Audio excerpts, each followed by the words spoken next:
네, 오늘은 서로 격려하자라고 하는 그런 내용으로 같이 은혜를 나누려고 합니다.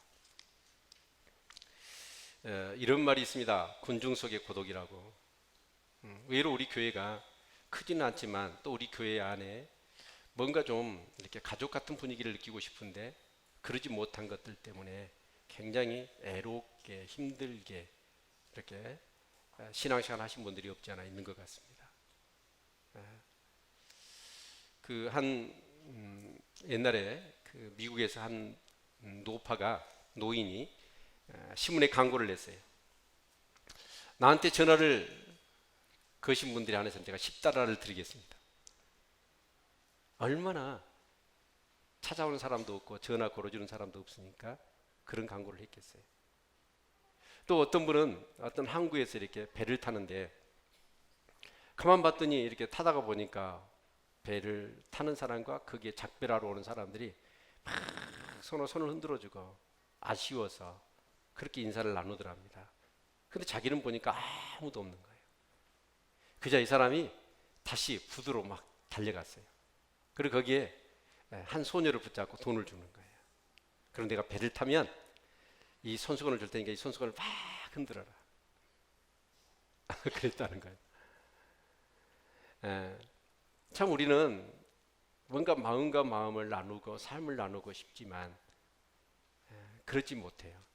오히려 우리 주거 환경은 훨씬 더 서로 가까워졌잖아요. 아파트도 그렇고 벽 하나 쌓이잖아요. 근데 현대인들이 어떤 그런 윤리라고 서로 간섭하지 않는 것, 이것이 마치 한 도덕처럼 여겨져요. 그래서 가까워지긴 했지만 삶을 나누는 그 관계는 너무나 없는 것 같아요. 근데 그게 세상뿐만 아니라 교회 안에서도 그렇다라는 것입니다.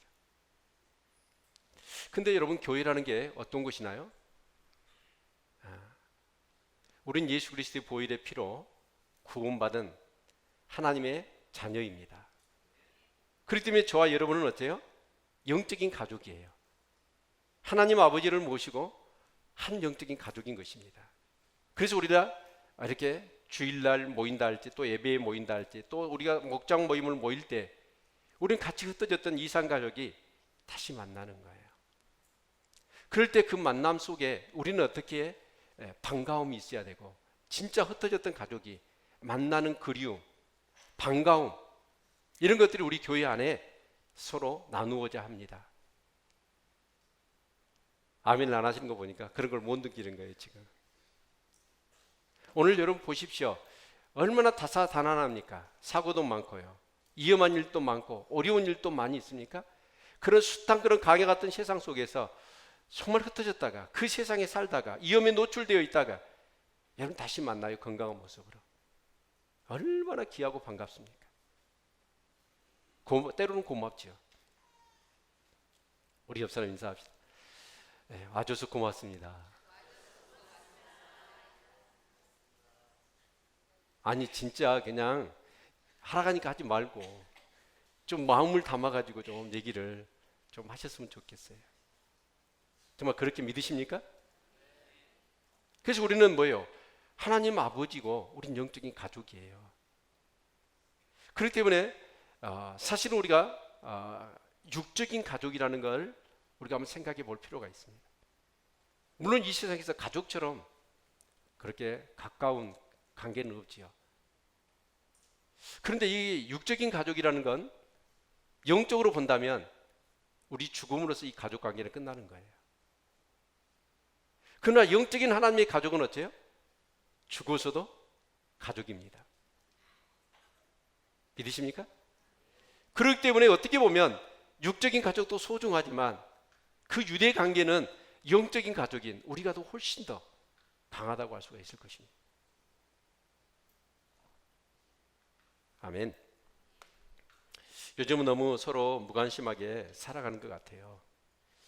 근데 인생을 살고 나면 남는 게 뭘까요? 대부분 사람들이 죽을 때 많은 일들을 이루었지만 자기가 죽었을 때 많은 일을 이룬 것을 얘기하는 게 아니랍니다. 진짜 내가 소중했던 사람들 꼭 다시 만나고 죽고 싶다. 숨을 거두고 싶다. 눈을 감고 싶다. 그래서 우리의 마지막 순간에 가장 소중한 건 뭐냐면 바로 관계입니다. 여러분, 우리는 예수 그리스도를 믿는 순간 하나님의 자녀로 태어난 것입니다. 그렇기 때문에 우리는 영적 가족이고, 영적 가족이라고 한다면 서로 반갑고 또 같이 격려하고 위로하고 사랑하고 서로 기도하는 것, 이것은 너무나 중요한 것이라고 할 수 있을 것입니다. 오늘 여기 본문의 말씀을 보면 19절을 볼까요? 19절 같이 읽습니다. 시작. 그러므로 형제들아, 우리가 예수의 피를 힘입어 송수에 들어갈 담력을 얻었나니 그 길은 우리를 위하여 희장 가운데로 열어놓으신 새롭고 산 길이요 희장은 곧 저의 육체니라. 저와 여러분이 이렇게 주일날 또 새벽마다 또 예배마다 또 여러분이 원하면 언제든지 하나님 앞에 나와서 예배하고 기도할 수 있다는 것은 특권입니다. 구약에 보면 타락한 이스라엘 백성들, 제 문제가 해결되지 않았던 이스라엘 백성들은 하나님 앞에 갈 수가 없었습니다. 하나님 얘기만 하면 막 두려워서 벌벌벌 떨었다고요. 그래서 하나님 앞에 나갈 수 있는 사람은 오직 한 사람밖에 없었습니다. 대제사장이었습니다. 1년에 한 번이었습니다. 근데 그 대제사장도 하나님을 1년에 한 번 만나는 속죄일 날 그 지성소로 들어가는데 가벼운 마음으로 들어갈 수가 없었어요. 그래서 왜냐하면 제 문제가 해결되지 않는 상태에서 하나님을 만나면 그 자리에서 축사하는 거예요. 죽는 거예요. 자, 그래서 대제사장은 어떻게 했습니까? 노끈으로 허리를 묶고요. 그리고 그 옷 밑에다가 방울을 답니다. 그리고 지성소로 가요. 그래서 주위에서 볼 때 방울 소리가 안 나잖아요. 그럼 이 대제사장은 죽은 거예요. 그러면 허리에 묶은 끈을 끄집어내는 거예요. 그 양 한 마리를 잡아가지고 흠뻑 자기 몸을 다 뒤집었어요. 빈틈없이 피를 바릅니다. 자기 죄를 덮으려고. 그렇게 하고도 그 하나님 앞에 가는 것이 두려워요. 그래서 방울을 달고 노끈 허리를 묶었단 말이에요. 근데 여러분, 우리 주 예수 그리스도께 십자가에 피 흘려 죽으심으로 인하여 제사함을 받고 구원받은 하나님의 자녀가 된 저와 여러분은 언제든지 하나님 앞에 나와서 예배하고 찬송하고 기도하고 하나님 아버지 이름을 부릅니다. 그리고 하나님을 만날 수 있습니다. 이게 얼마나 큰 축복입니까? 여러분 얼굴 보니까 별로 축복이 아닌 것 같아요. 그냥 하나님 앞에 예배에 나오는 것이 뭐 진저리가 난 것 같아요. 근데 진짜로 여러분은 어때요? 하나님을 만나면 어떻게 되는가요? 또 다시 우리에게 제3의 은총을 주시죠. 아멘. 믿음을 주십니다. 은혜를 주십니다. 내 영이 살아납니다. 내 삶이 회복되어집니다. 그리고 하늘의 것으로 채워집니다. 내 인간의 어떤 힘으로는 풀 수 없는 그런 문제들을 정말 하나님 앞에 기도하고 예배 자리에 나와서 하나님을 진짜 만나면 그런 모든 문제가 해결되어지는 역사가 있는 줄로 믿습니다. 그래서 정말 하나님 앞에 나올 수 있는 것은 엄청난 축복이고 특권입니다. 사랑하는 성도님들, 오늘 우리의 믿음이 너무나 지식화되어 있고 사빈화되어 있는 거예요. 지식으로는 여러분 가득 차 있지만 실제적으로 삶 속에서 그것을 경험하지 못하기 때문에 예배는 드리지만 예배가 형식이고 예배가 의식이고 사무이기 때문에 이 예배에 감격이 없는 거예요. 기도를 하더라도 기도가 어째요? 의무고 하나의 종교적인 행위이기 때문에 하나님 앞에 나올 수 있다는 것, 이건 얼마나 큰 특권이고 축복인지 대한 그런 감격과 그 기쁨이 우리에게 없는 겁니다. 여러분, 하나님 앞에 나올 수 있는 것은 아무나 나오지 못합니다. 하나님 앞에 나와서 진짜 하나님이 받으시는 예배와 그 기도를 하나님 앞에 올려드릴 수 있는 것은 아무나 할 수 있는 게 아닙니다.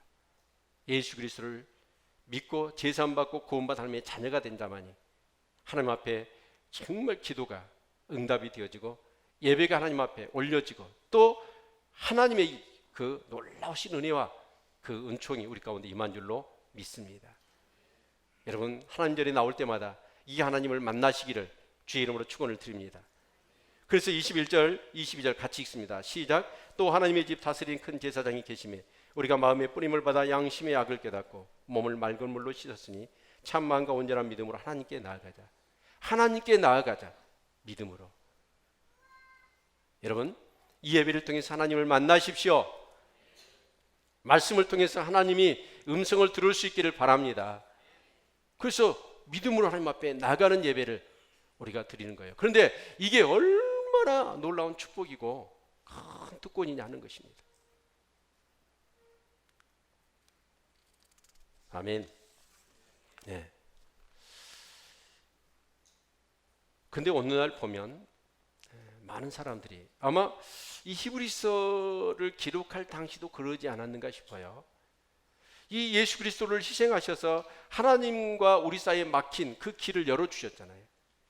그래서 이것을 특권을 알고 축복으로 여기고 정말 기쁨으로 하나님 앞에 나아가고 즐거움으로 하나님 앞에 나아가 하나님을 만나고 하나님의 신령한 것을 공급받고 이 세상에서, 이 강야 같은 세상에서 승리하고 그 존귀와 영광을 하나님 앞에 올려드리는 그런 삶을 살아가야 될 텐데 사람들이 그러지를 않는 거예요. 자꾸 모이는 것을 원치 않은 거예요.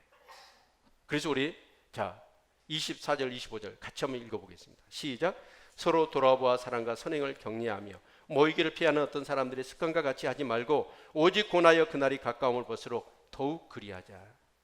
모이기를 피하는 어떤 사람들의 습관처럼 사람들이 점점 그 엄청난 축복의 길을 열어놓으셨는데 하나님 앞에 예배하는 거, 기도하는 거, 하나님 앞에 나오는 것을 사람들이 점점 피하더라는 거예요. 그래서 정말 안타까운 마음 가운데 지금 서로 돌아보라. 그리고 사랑과 선행을 격려해라. 그리고 만물의 마지막에 가까움을 볼수록 더욱 우리는 모이게 힘쓰자. 그것을 서로 권하자는 거예요. 아멘.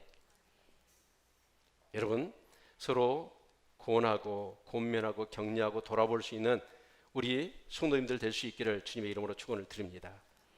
네. 신앙생활 홀로 못합니다. 세상에서 홀로 할 수 없는 것 두 가지가 있다고 그래요. 첫 번째 결혼생활입니다. 결혼생활은 홀로 못합니다. 두 번째 신앙생활도 홀로 못합니다. 그리고 에덴 동산 그 멋진 아무 부족함이 없는 에덴 동산에서도 홀로 있는 것, 독주하는 것이 하나님 보실 때는 좋지가 않았어요. 그래서 저는 정말 우리 성도님들이 가족 같은 가족애를 가지고 서로 돌아보고 격려하고 그래서 더 모이게 힘쓰는 우리 교회 성도님들이 될 수 있기를 주님의 이름으로 축원을 드립니다. 구약의 백성들을 놓고 봅시다. 출애굽을 해서 그 가나안을 향하여 그 광야 생활을 진행해 갑니다. 구름기둥 불기둥의 인도함을 받지요. 그런데 그 광야 생활이 얼마나 힘들겠습니까? 그런데 이제 구름이 멈추고 또 불이 멈춰요. 그러면 그들은 거기 있다가 성막 중심으로 텐트를 쳤습니다. 텐트를 치고 전부 다 들어가 잤을까요? 아니에요. 그 어둑해질 때 그들은 어때요? 서로 나무를 모아가지고 불을 피웠을 것입니다. 그러면서 서로 어떤 삶을 나누고 대화를 나눈 가운데 힘들고 어려운 것들을 같이 나누고 격려하는 가운데 그들은 또다시 내일 그 가나안 땅을 향하여 나아갈 수 있는 그런 힘을 얻는 그런 공동체가 되었을 것입니다.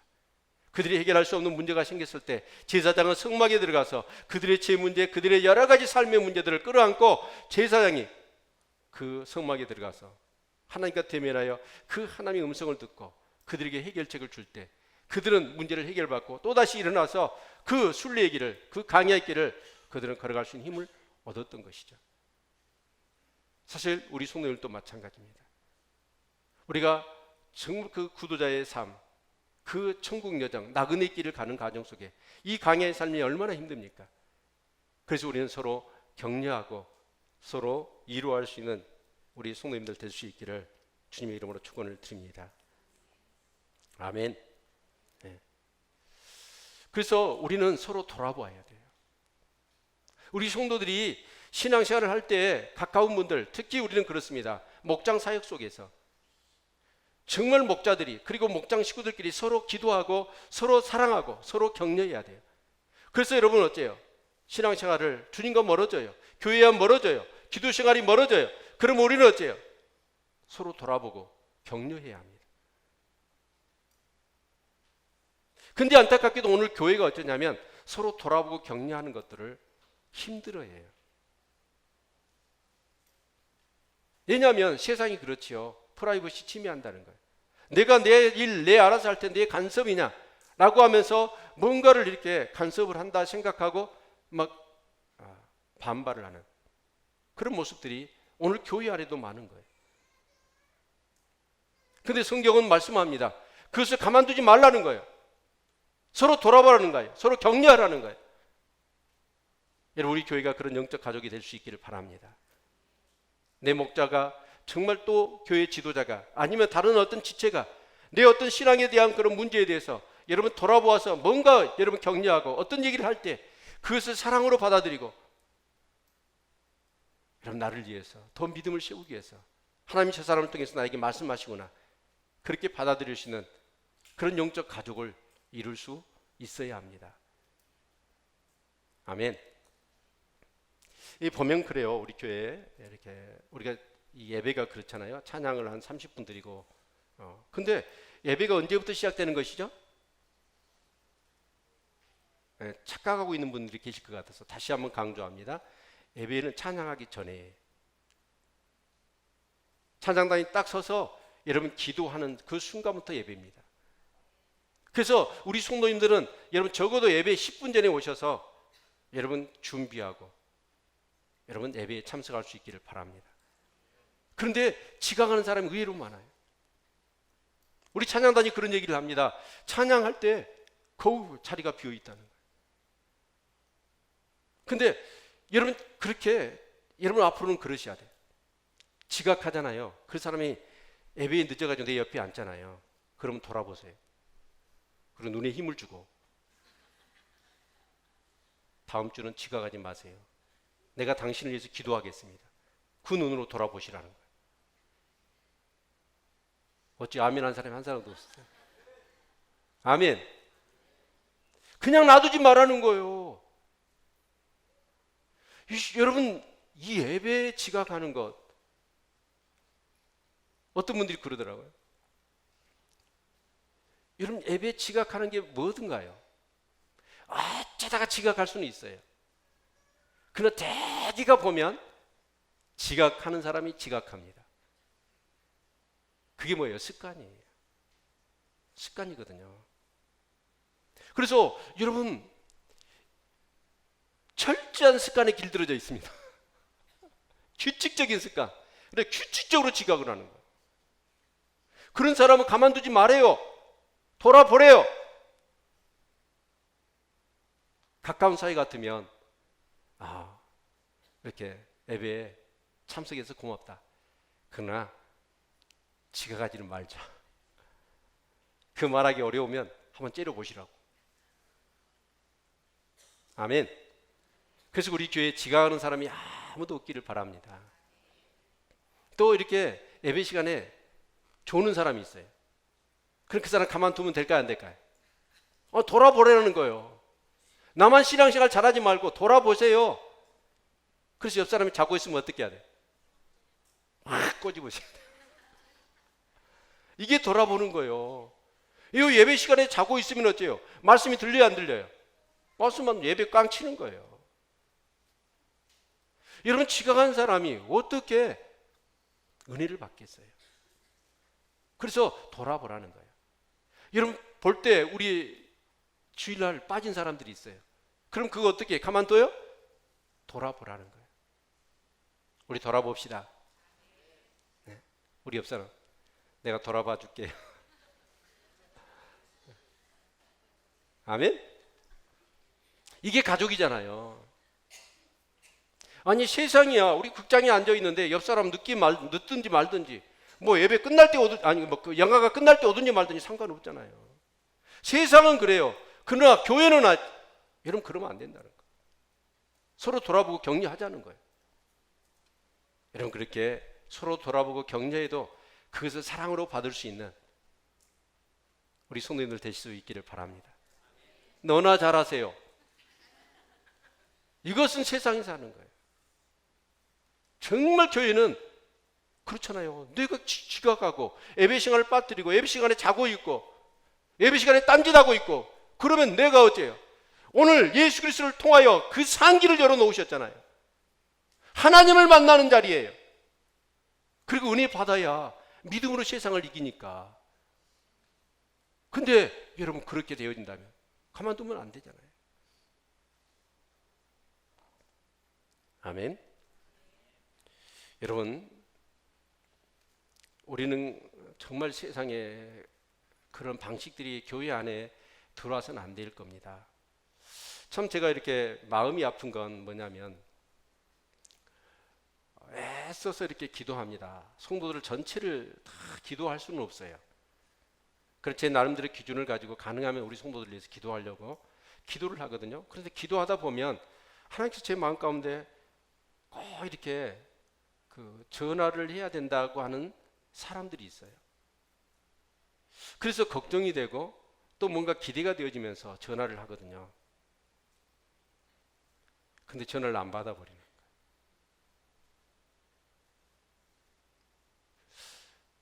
세상은 몰라요. 근데 교회에서 그런다는 건 정말 바람직하지 않다고 생각이 되어집니다. 또 우리 목자들이 전화를 해요. 흔히 전화를 씹어버린다고 그러잖아요. 문자 메시지도 씹어버리고. 여러분, 절대로 우리 신앙생활이요, 나 혼자 여러분 해서 잘 될 것 같으면 여러분 그렇게 하세요. 근데 그게 안 되거든요. 교회는 서로 돌아보는 거예요. 아멘. 여러분, 정말 우리 교회가 그런 영적 가족으로서 서로 돌아보고 서로 격려할 수 있는 우리 교회 공동체 될 수 있기를 바랍니다. 누구 한 사람 여러분 예배에 빠지면 큰일을 할 것처럼 여기고 가만두지 않고 돌아보아서 기도하다가 또 주님이 주시는 마음으로, 아버지의 마음으로 그분을 권면하고 격려하고 위로하고, 정말 이런 교회가 되어져야 할 줄로 믿습니다. 아멘. 특별히 교회 공동체는 그렇습니다. 격려하는 공동체입니다. 특별히 교회 안에 그렇더라고요. 저는 애써서 새벽에 그 악한 것들을 대적하여 기도할 때가 참 많이 있습니다. 왜냐하면 교회 안에 하나님의 성령이 주장하고 운행하셔야 되거든요. 근데 악한 영들이 역사하고 주장할 때가 참 많이 있는 것 같습니다. 근데 서로 격려하지 못하게 하고 시기하고 질투하고 그리고 반목하게 하는 영들이 참 많이 있는 것 같아요. 여러분, 우리 교회가 부흥하기를 원하십니까? 또 성도 한 사람 한 사람이 더 온전한 믿음 가운데 서기를 원하십니까? 여러분, 그렇다고 한다면 우리는 뭘 해야 되냐면 격려해야 돼요. 아멘. 네.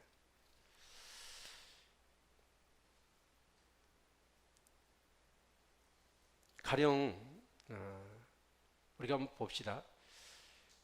우리 교인들 중에 주초 문제를 해결하지 않는 분도 계시더라고요. 주초가 뭐냐면 술 주자, 예수님 주자가 아니라 술 주자예요. 술 문제를 해결하지 못하신 분도 계시고, 담배입니다. 담배를 해결하지 못하신 분도 계셔요. 근데 저는 술 먹고 담배 피워도 괜찮다는 게 아니고, 술 먹어도 담배 피워도 교회에 와야 된다고 믿습니다. 그리고 그런 술 먹고 담배를 피는 줄 알면서도 그분들을 받아줄 수 있어야 돼요. 받아줄 수 있어야 돼요. 성경에 보면 우리가 바나바라는 사람이 있습니다. 그 사람이 이로자 격려자잖아요. 근데 이 바울 문제로 인하여 상당한 갈등이 있었습니다. 바울이 바울 되기 전에 바울이 되기 전에 사울이었잖아요. 근데 이 사울은 어쩌습니까? 예수님을 알지 못했고 예수님을 이단의 계수라고 여겼고 예수를 믿는 사람이 있으면 잡아 죽였던 사람입니다. 근데 그가 회심하고 성령 받고 하나님의 사람이 됐거든요. 그래서 그가 교회 공동체 안에 들어오려고 하니까 베드로나 다른 유대 기독교인들이 거부합니다. 받아주질 않아요. 그런데 바나바는 어쩌습니까? 사울이 아무리 그런 사람이라 할지라도 그가 성령 받고 예수를 영접하고 변화됐으니까 그를 받아주자. 그래서 다 거부하고 받아주지 않지만 사울은 그를 받아줘요. 바나바는.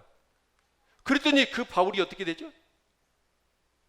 초대교회에 엄청난 영향력 있는 사람이 되어집니다.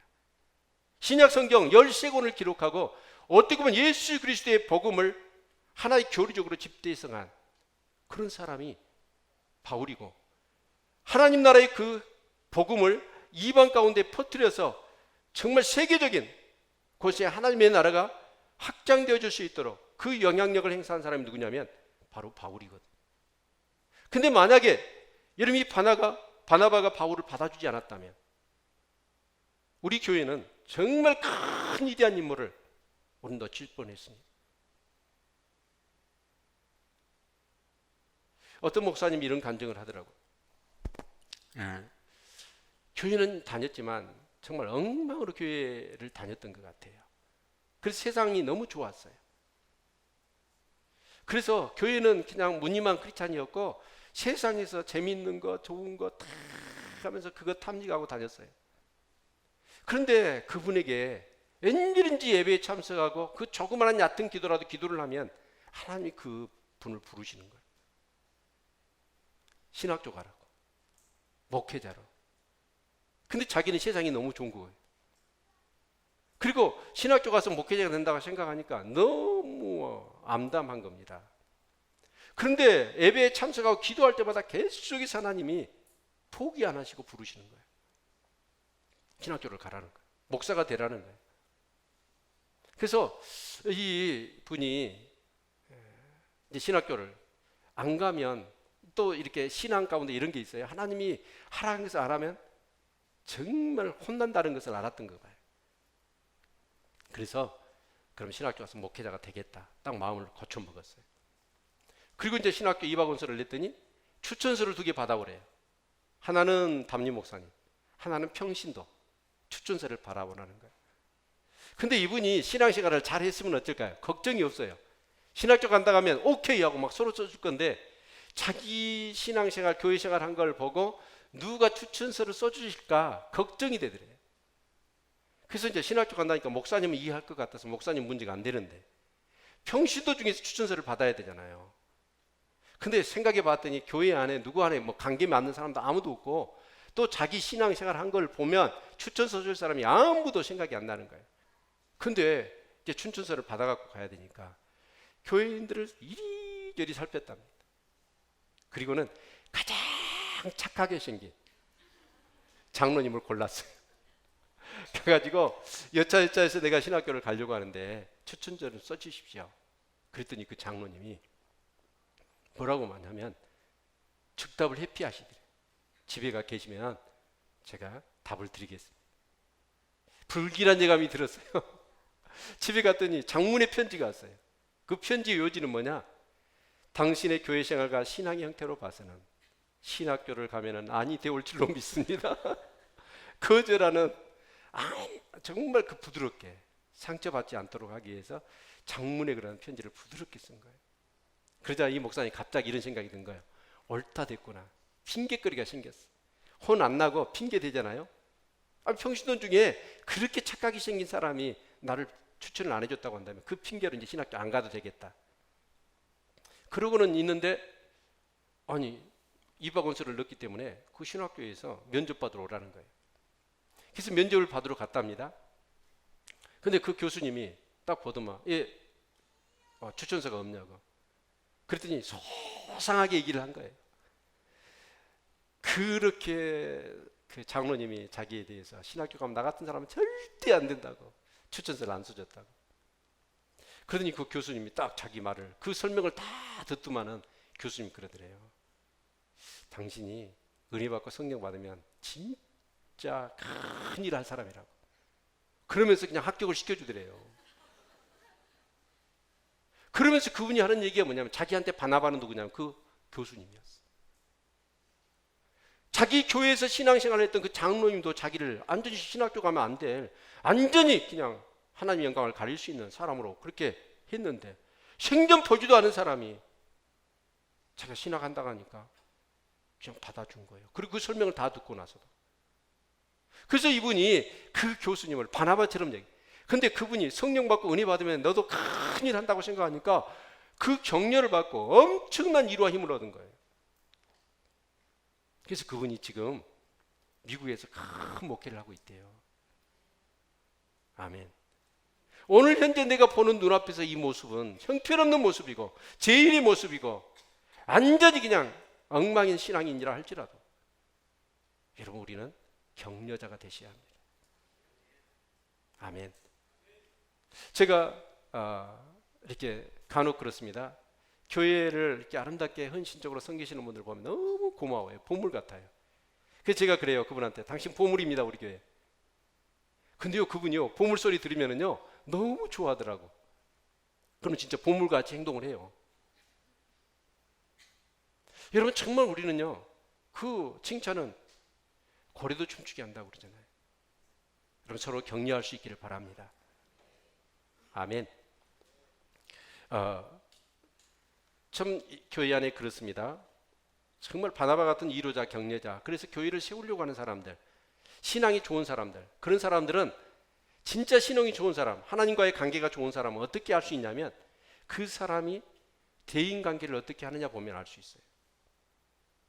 아무리 신앙생활이 좋은데 하나님과 기도도 빡세게 잘하고 막 헌신하고 봉사하고 열심히 하는데도 불구하고 그 이웃들과의 관계가 다 엉망이라면 그 신앙은 바른 신앙은 아니에요. 그러나 진짜로 그 사람을 보면 이웃들 관계, 모든 사람을 귀하게 여겨요. 교회나 하나님 나라는 뭐가 귀하냐면 사람이 귀한 거예요. 그래서 그 사람 주위에 가면 그 사람이 막 세워지는 거예요. 그게 사람이 신앙이 좋은 거예요. 근데 그런 사람들을 보면 항상 어떠냐면 격려를 많이 하시더라고요. 격려를.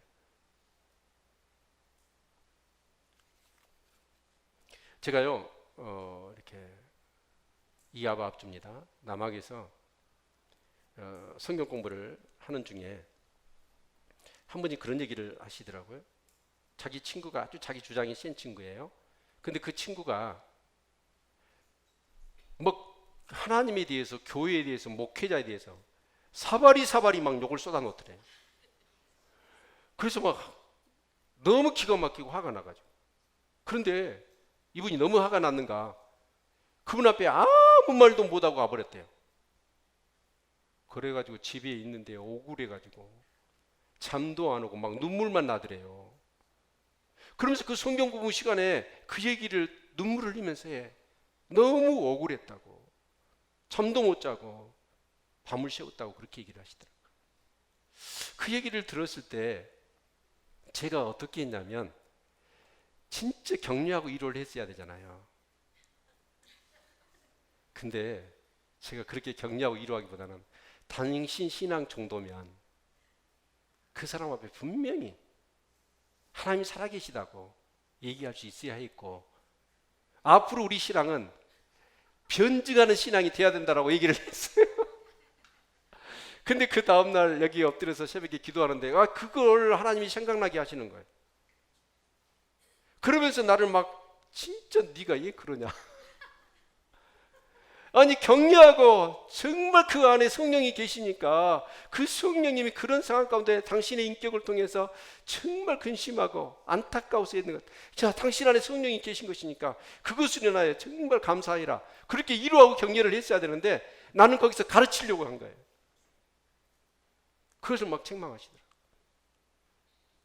의외로요, 교회에서 목회자나 신앙생활 오래 하신 분들은요 격려자가 안 돼요. 자꾸 정지하고 판단하고 가르치려고 해요. 근데 그게 진짜 하나님이 저를 많이 책망하시더라고요. 사실 정답은 다 알아. 근데 뭘 원하냐면 내가 힘들었으니까 뭔가 위로해 달라는 거예요. 근데 그거를 못 하더라고요. 근데 격려자는 누가 격려자가 될 수 있냐면 자기를 내려놓지 않으면 격려자가 안 되더라고요. 왜냐하면 상대방의 그 마음의 아픈 것들을 마음으로 느끼려면 내가 내려져 있지 않으면, 내가 죽어져 있지 않으면 그 마음이 안 느껴지는 거예요. 그래서 우리는 격려자가 되는 게 아니라 내 생각과 내 주장과 내가 알고 있는 신앙으로 때로는 정죄하고 때로는 판단하고 때로는 가르치려는 거예요. 그러니까 격려를 받는 게 아니라 오히려 거기서, 그래서 아니 그 다음 주를 봤더니 그 양반이 안 나왔어. 오메 시험 들었구나. 그래서 제가 오늘 아침에 남학 예배 가기 전에 8시 20분에 전화를 걸었어요. 그 집사님한테. 그리고 잘못했다. 미안하다. 그러니까 아니 목사님 그런 게 아니에요. 그러더라고요. 근데 그 마음이 있지요. 여러분 부부관계도 마찬가지입니다. 교회 안에 신앙생활을 오래 한 사람들이 자꾸 격려하고 이루자가 되기보다는 어때요? 판단하고 정지하려고 그래요. 설교검들처럼 돋보기 가지고 뭐 격려하고 이루하는 걸 찾는 게 아니라 흠잡을 때 뭔가 가르칠 거, 정지할 걸 찾는 것 같아요. 여러분 격려자가 되시기를 축원합니다. 특히 우리가요, 우리 시편 16편 3절의 말씀을 보면 우리 같이 한번 이 성경을 찾아봅시다. 시편 16편 3절.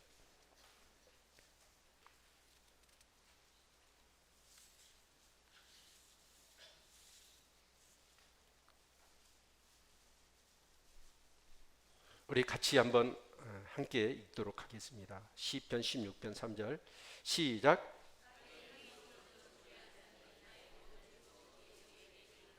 네, 땅에 있는 성도는 존귀한 자라예요. 나의 모든 즐거움이 저희에게 있다. 하나님께서 이 땅에 있는 모든 성도는 다 존귀한 자래요. 그리고 하나님의 모든 즐거움이 어디에 있다고요? 성도에게 있대요.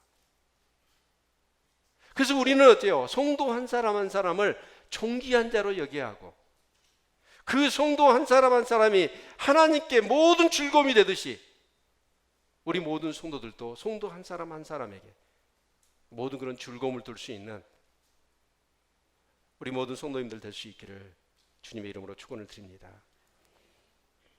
생각해 보면 한 성도 한 사람이 얼마나 소중한지 몰라요. 한 영혼이 원천하보다 귀하다고 그랬죠. 정말 예수 그리스도를 믿고 성령으로 거듭난 하나님의 자녀가 돼요. 어쩌니 연약하고 부족하지만 믿음으로 살고 하나님께 영광을 돌리려고 살아가는 그 성도 한 사람 한 사람은 얼마나 존귀한지 몰라요. 얼마나 소중한지 몰라요. 그러나 성도 한 사람 한 사람을 존귀하게 여기고, 혹시 내 말이나 내 행동 때문에 그 성도가 실족하거나 상처받거나 정말 어렵지 않도록 우리는 어떠하든지 격려하고 위로하는 자의 삶을 살아야 할 줄로 믿습니다. 이 세상은 그렇습니다. 저 사람이 한 대로 나는 갚아주려고 그러거든요. 그것이 세상의 방식이에요. 눈에는 눈, 귀에는 귀, 코에는 코. 이것이 우리의 세상의 방식입니다. 그러나 우리는 어째요? 세상에서 배운 바대로 우리는 사람을 상대해서는 안 됩니다. 적어도 성경에서 하나님이 가르쳐 주신 바대로 우리는 한 사람 한 사람을 우리가 이렇게 섬기고 사랑해야 될 줄로 믿습니다. 여러분, 그래서 우리는 정말 성경에서 그가 어떻게 대하든지 어떤 사람인지 상관없이 주님이 그 사람을 대하듯 존귀한 자로 여기고, 그 주님의 즐거움이 그 한 성도에게 다 있듯이 우리는 그런 마음 되어서 한 성도를 섬기고 또 이렇게 위로하고 격려하는 우리 모든 성도님들 되실 수 있기를 주님의 이름으로 축원을 드립니다. 아멘. 저는 우리 교회 성도님들이 교회 생활을 하시면서 애롭지 않기를 바랍니다. 그것 중에 저도 노력하겠지만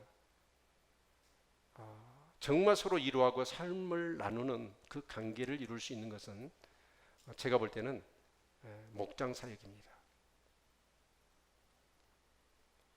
전에 목포에 아주 큰 부흥을 이뤘던 교회가 있습니다.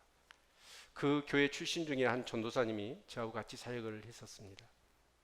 그런데 그분들이 이렇게 나중에 흩어졌는데요, 그래도 그들의 관계는 굉장히 뜨거웠습니다. 정말 부러울 정도로. 어느 정도였냐면 한 지체가 주일날 예배에 참석을 안 했습니다. 그럼 그 목장 식구들이 다 그 집에 몰려가는 거예요. 그 당시에는 주일 저녁 예배가 있었습니다. 저녁 예배 끝나고 가는 거예요. 그 집을. 목장 식구들이 다 가는 거예요. 그래가지고 신방을 하는 거예요. 목장 식구들이. 그리고 가가지고 냉장고에 있는 것을 다 꺼내 먹어버립니다. 그러면서 얘기를 나누고 와요. 또 결석하면 그 집에 가서 또 냉장고를 다 꺼내 먹어버립니다. 먹는 게 중요한 게 아니고 사랑을 보이고 격려하는 거예요. 또 부부싸움을 했습니다. 그 얘기를 한쪽에서 아이들을 통해서나 들었으면 그 목장 식구들이 가만두지 않습니다. 또 밤에 쳐들어갑니다. 가가지고 반드시 서로 잘못을 용서를 구하고 서로 포옹을 하고 뽀뽀까지 하게 해놓고 목장 식구들이 오는 거예요. 네요. 주일날 결석하면 그분이 어때요? 믿음이 아무래도 식어집니다. 하나님과 멀어지는 거예요. 부부싸움을 하면 어때요? 기도 생활이 안 되잖아요. 그래서 이 목장 식구들이 서로 돌아보는데 어떻게 돌아보냐면 가만두지 않아요. 어쩔 수 없이 어떤 상황이 생기더라도 주의를 예비하고 또 좋은 부부관계를 이룰 수 있도록 그 주위에서 삶을 간섭하는 거지. 근데 보면 정말 그럴 때는 어떻게 보면 요즘처럼 얘기한다면 막 그런 일이 생기면 막 시험 들고 상처받고 난리일 거예요. 그러나 영적 가족은 그렇지 않습니다. 정말 저 사람들이 그 바쁜 시간에 주일날은 온통 봉사하고 그 주일 밤에 우리 집에 와가지고 그 사랑으로 선행을 격려하기 위해서 믿음을 격려하기 위해서 나를 찾아주는 그 가족들이 얼마나 고맙고 얼마나 소중합니다. 저는 우리 교회 목장 사역이 이렇게 되어질 수 있기를 축원합니다. 좀이라도 틈이 나면 하나님과의 기도 시간이나 예배 시간이나 정말 신앙생활에 틈이 좀 생기면 뭔가 좀 이렇게 기도하다가 느낌이 이상하면 사실 우리가 목장 사역 속에 서로 돌아보고 위로하고 격려하는 그럴 때 서로 세워져 가는 그 모습 속에 교회는 얼마나 여러분 건강하게 여러분 성장하겠습니까? 우리 교회 그렇게 될 수 있기를 바랍니다. 특별히 또 하나 부탁드리는 것은 제가 이렇게 성경 공부를 해보니까 참 제가 감사하고 또 성경 공부를 하신 분들을 보니까 정말 이렇게 눈빛이 살아나는 것 같아요. 그래서 정말 여러분은 그렇습니다.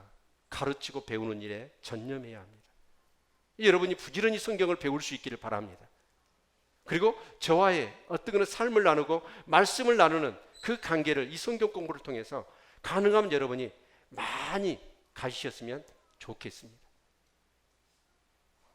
사랑하는 성도 여러분, 말씀을 마치려고 그럽니다. 여러분 우리 교회를 다니시면서 정말 이게 진짜 하나님의 영적인 가족이구나 그것을 느끼고 계십니까?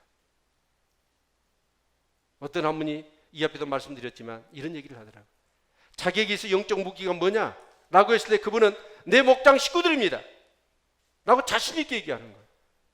왜 그러냐? 라고 했더니 내가 쓰러지고 내가 넘어지고 내가 낙심되고 어찌할 수 없을 때 내 목장 식구들의 그 기도와 그 목장 식구들이 나를 붙들어 주었기 때문에 내가 일어설 수 있었습니다. 절대로 독분자군 없어요. 신앙생활 혼자 절대 못하는 것입니다. 여러분 서로 위로하고 격려하는 공동체가 있어야 합니다.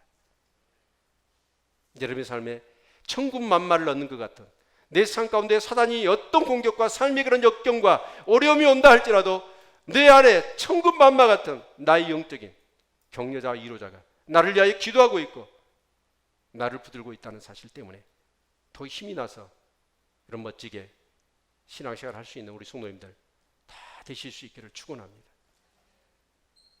기도하겠습니다.